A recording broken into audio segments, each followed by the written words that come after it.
Catherine Bernardo at Francet magkakaroon daw ng upcoming project, halina't alamin natin ng buong detalye.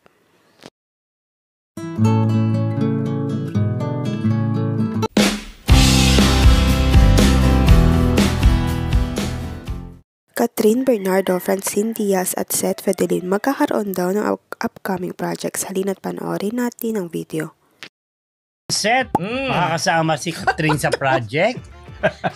Oo, kasi nga, di ba, nung pasasalamat, Christmas, pasasalamat ng kapamilya diyan sa naganap sa Araneta, ang saya-saya nila, tas talagang sinalubong pa ni, si Catherine pa mismo ang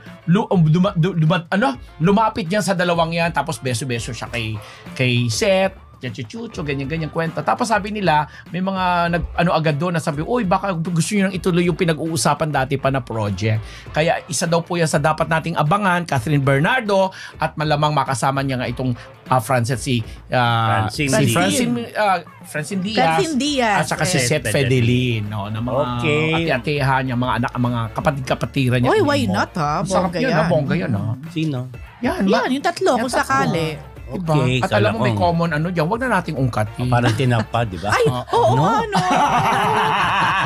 Kaya sila very close. Oo nga, may common. Something in common. Someone in common. Somebody in common. Charot!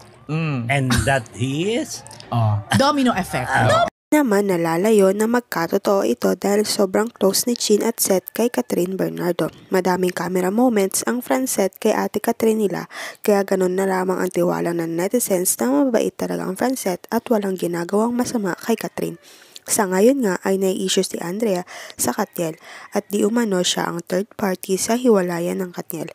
Mahalata naman ito sa backstage na hindi sila nagpapansinan at halatang may problema.